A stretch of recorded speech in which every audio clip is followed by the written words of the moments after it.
ሁለት ባለቤቱን ሄደው እኛ መክፈል ሰላም ቤተሰቦች አልችልም ይቅር በለው አውፍ በለው ብለው ለዚያ ሴት እሺ አንድ ጊዜ ጥያቄ ነበረኝ። እሺ የመጦም ሲሶም አሁን እዳ ያለበት የመጦም ይቻላል። ተቀባይነት ያለው የሰው ብድር በመያዝ ግን ወንጀለኛ ይሆናል።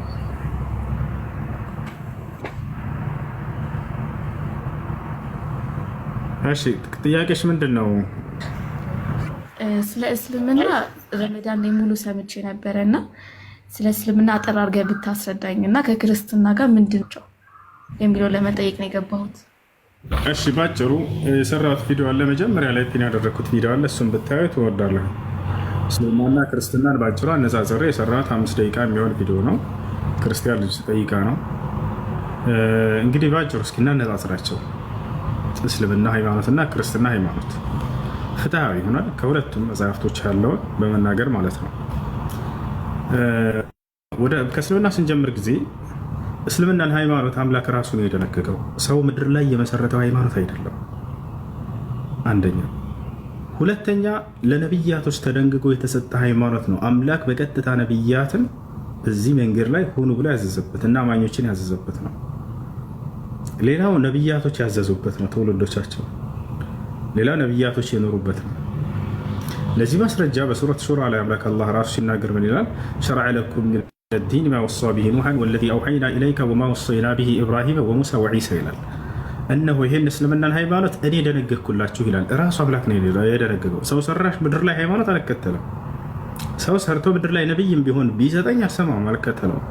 ወሮቻላለም ከአምላክ ዘንድ ያለ ነብይ ታዞ የመጣበት ሃይማኖት መሆን አለበት። ስለ ቀጣዩ ዓለም የሚወስንልኝ አምላክ ራሱ እንጂ ሰው አይደለም። የአምላክ በቀጣዩ ዓለም ምን እንደምሆን የሚነግረኝ ራሱ ነው። በምን መንገድ መሄድ እንዳለብኝ መቅረጽ ያለበትም ራሱ ነው። ለዚህ ነው አምላክ አላህ ሱብሓነሁ ወተዓላ እኔ ደነገግኩላችሁ ለእናንተም ለቀደምት ነብያትም ብሎ ስለ እስልምና ይናገራል።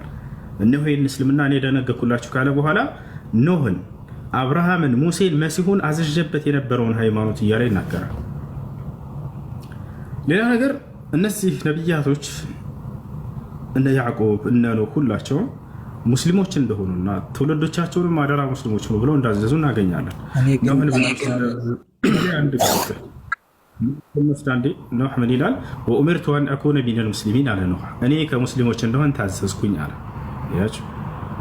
ዮሴፍ ምን አለ? ተወፈኒ ሙስሊመን ወአልሒቅኒ ቢሷሊሒን አለ፣ አደራ አምላኬ ሙስሊም አድርገህ ክደለኝ ይላል።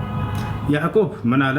ወያዕቁብ ያ በንየ ኢነ አላህ አስጠፋ ለኩም ዲን ፈላ ተሙቱነ ኢላ ወአንቱም ሙስሊሙን ይላል። አደራ ልጆቼ አላህ አንድ ሃይማኖትን እስልምናን ብቻ ነው የመረጠላችሁ። አደራ ልጆቼ ሙስሊሞች ሆናችሁ እንጂ እንዳትሞቱ አላቸው ይላል። የነቢያቶች ንዛዜ ነው፣ የአምላክ ትእዛዝ ነው፣ ነቢያቶች የኖሩበት ነው። ቦታቸዋል። ወደ ክርስትና ስንመጣ ግን አምላክ የትኛውን ቦታ ላይ ክርስቲያን ሆኑ ብሎ ያዘዘበት አንድም ቦታ ላይ የለም። ሁለተኛ ነቢያቶች አንድም ቦታ ላይ ክርስቲያን ሆኑ ብለው ትውልዶቻቸውን ያዘዙበት ቦታ የለም። ሶስተኛ አንድ የመጽሐፍ ቅዱስ ጸሐፊ እንደው ተነስቶ ከኦሪት ዘፍጥረት እስከ ራዕይ ድረስ የጻፉ አካሎች አንድ ነብይ ጠቅሰው አከሌ ነብይ ክርስቲያን ነበር ተብሎ የተገለጸበት አንድም ቦታ ላይ የለም። ወቻል ወደ ቁርአን ስትመጡ እንዳለ ይሄ ነገር ለዚህ ሁሉ መልስ የምታገኙት ቁርአን ላይ ብቻ ነው። እነዚህ ሁሉ ነብያቶች እምነታቸው ምን ነበር የሚለውን ቁጭ ብሎ ተቀምጦ ታገኛላችሁ። አይ ነው። እሺ ከዚህ በፊት ከቁርአን ከመውረዱ በፊት ማለት ምን ሃይማኖት ነበር የሚከተሉት ነብያቶቹ? በጣም ጥሩ። ነብያቶች ሙስሊም እንደሆኑ አሁን እየተናገርኩኝ ይህን የገለጠው ቃል ነቢዩ መሐመድ ሰለላሁ ዐለይሂ ወሰለም ከራሳቸው ቢሆን እሻው ስላለፈው እንዴት ልታወቅ ቻልክ? በጊዜያቸው የነበረ መጽሐፍ አምጣልን እንላቸዋለን። ገብቶሻል አይደል? ምክንያቱም እርሳቸው የመጡት ከመሲሁ በኋላ ነው እና ከነብያቶች በኋላ ነው። ገብቶሻል አይደል? ነገር ግን ይሄን ቃል ተናጋሪው አምላክ ራሱ ነው። ለቀደምት ነብያት ስገልጥ የነበርኩት አምላክ ለአብርሃም፣ ለሙሴ፣ ለኢስሐቅ ለእነዚህ ሁሉ ስገልጥ የነበርኩት እነሆ ዛሬ ደግሞ ለአንተ ገለጥኩልህ እያለ ቃል በቃል የሚናገር የሆነ አምላክ ነው። ገና ቁርአን ስትከፍችው ጊዜ ከማን እንደመጣ ይነግርሻል። አሊፍ ላም ሚም ዛሊከል ኪታብ ላ ረይበ ፊሂ ሚን ረቢል ዓለሚን ይላል። ይህ ቁርአን ከዓለማት ጌታ ከአላህ ዘንድ ለመሆኑ ምንም ጥርጥር የሌለው መጽሐፍ ነው ብሎ ይጀምራል። በመካከልም ላይ እስከ መጨረሻም ይነግርሻል። ኢና ነሕኑ ነዘልና ዐለይከ ልቁርአን እያለ ይናገራል። እኔ ቁርአንን አወረድኩልህ ባንተ ላይ ይላቸዋል።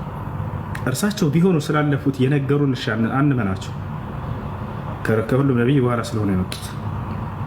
ነገር ግን ለአብርሃም፣ ለሙሴ፣ ለኢስሐቅ፣ ለመሲሁ ስገልጥ የነበርኩት አምላክ ነኝ እያለ የሚናገር የሆነ የአንድና ብቸኛ የሆነው አምላክ ነው ቃሉን የገለጠው። ያ ደግሞ ጊዜ የሚገድበው አይደለም። ይህን እናውቃለን። አምላክ ከዚህ ጊዜ ጀምሮ ነው አይባልም። አምላካችን አላህ ስለ ራሱ ሲናገር ምን ይላል? ወል አወል ወል አኺር፣ እኔ የመጀመሪያውም የመጨረሻውም የሆንኩት ያ አንዱ አምላክ ነኝ ይላል። እኔ አብርሃም አምላክ፣ ኢስሐቅ፣ ያዕቆብ አምላክ ነኝ እያለ እነዚህን ብዙ ቦታ ላይ ያነሳቸዋል። ኢና አውሐይና ኢለይከ ከማ አውሐይና ኢላ ኑሕን ወነቢይነ ሚን ባዕድህ ይላል።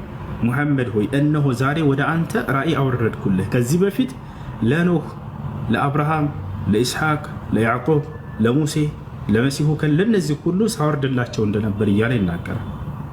በእነርሱም መንገድ ላይ አደረግኩህ እያለ ይገልጻቸዋል። በሱረቱል አንዓም ላይ 18 ነቢያትን በአንድ ገጽ ላይ ከጠቀሰ በኋላ አላህ ምን ይላል? ኡላኢከ አለዚነ ሀደላህ ፈቢሁዳሁ ሙቅተዲህ ይላል።